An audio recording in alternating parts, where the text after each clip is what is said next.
We live in an era where we have access to all the knowledge of humanity through a simple object we keep in our pocket.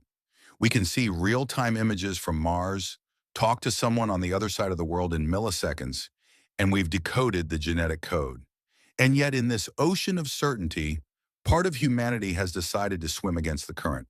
And no, I'm not talking about intellectual rebellion, but about theories that look like they were taken from a 12th century comedy manual. Today, we're going to take apart two of the most popular hidden truths: flat Earth and the idea of an elite that wants to exterminate us. Get ready because we're going to use a tool many have forgotten how to pick up: logic. Let's start with the internet's favorite, the flat Earth theory. How did we get here? Well, it all starts with an extremely literal interpretation of ancient texts and biblical passages that mention the four corners of the earth or the firmament. In a conspiracy theorist's mind, if it says corners, it means someone used a ruler to draw the edges. And NASA, well, NASA is just a Hollywood studio with a bigger budget. Their favorite argument? Look at the horizon. It looks flat, doesn't it? That's like saying an elephant is flat because you're looking at 1 square centimeter of its skin. But let's have some fun. If Earth is a disk, where is the edge? Conspiracy theorists say Antarctica is a giant ice wall, guarded by world armies that are all standing shoulder to shoulder in minus 50 degrees Celsius weather just to protect the edge of the pizza. Think about the logistics of that.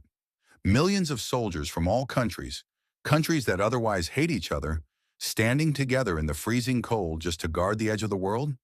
And if you reach it and jump, where do you fall? Into space. But wait, they say space doesn't exist. So you fall into nothing? Or maybe onto the back of a giant turtle. Like in fantasy novels?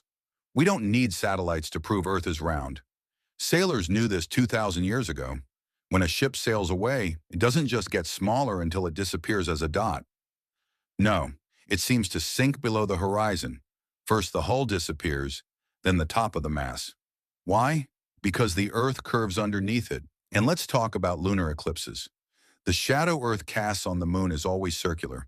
To get a perfectly round shadow from any angle of light, the object casting it must be a sphere. A disk would most often cast an ellipse or a thin line. But of course, for a flat earther, the moon is probably just a holographic projection on a glass dome. The real question isn't what shape is the Earth, but why do some people want to believe it's flat? The answer is psychological. We live in a world where individuals feel increasingly small and insignificant. Conspiracy theories give them something no university can: the feeling of being special. You are all just sheep being manipulated. But I know the truth. I have seen through the lie. This intellectual arrogance feeds their ego. It doesn't matter that their arguments collapse in front of basic physics. What matters is that they belong to a woke elite. It is, in essence, narcissism disguised as skepticism. Now let's move to the next level: the idea of a global elite that wants to eliminate us through viruses, microchips, and other lab-made toys. We like to imagine a group of evil geniuses: the Illuminati, Bill Gates, reptilians, pick your favorite, sitting in a dark room plotting how to reduce the world's population by 90%. Let's apply basic business logic. These so-called elites are rich for one reason: because we exist. If you eliminate 90% of the population, who will work in their factories? Who will buy their software? Who will pay for their subscriptions? An elite without workers and consumers is just a group of rich old people in a bunker, slowly starving because no one is producing food. Depopulation would mean total financial collapse for those who hold power. The rich want a large, obedient, consuming population, not a global graveyard. Conspiracy theorists think every new virus is lab-made for control. They forget that nature has been doing this for billions of years.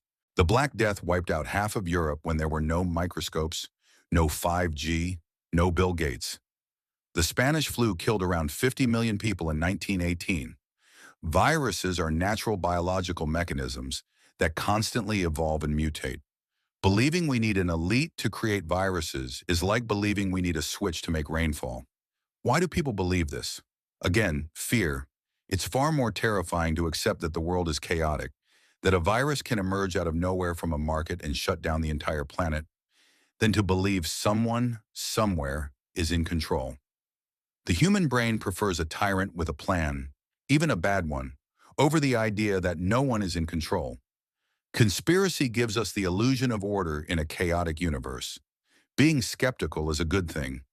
Asking questions is the engine of science. But there is a huge difference between skepticism and deliberate rejection of evidence. The earth is not flat. Elites are not trying to kill you because they need your money. And science is not a religion you worship. It is a set of tools that works whether you believe in it or not. If you truly want to be awake, learn how the world actually works. Study economics, understand biology, and stop confusing 30-second TikTok clips with a physics degree. Leave a comment and tell me, what is the most absurd conspiracy theory you've ever heard? I'm ready for the fire in the comments, so bring your best arguments, or at least your funniest ones. Don't forget to like and subscribe if you want to see more myths being dismantled.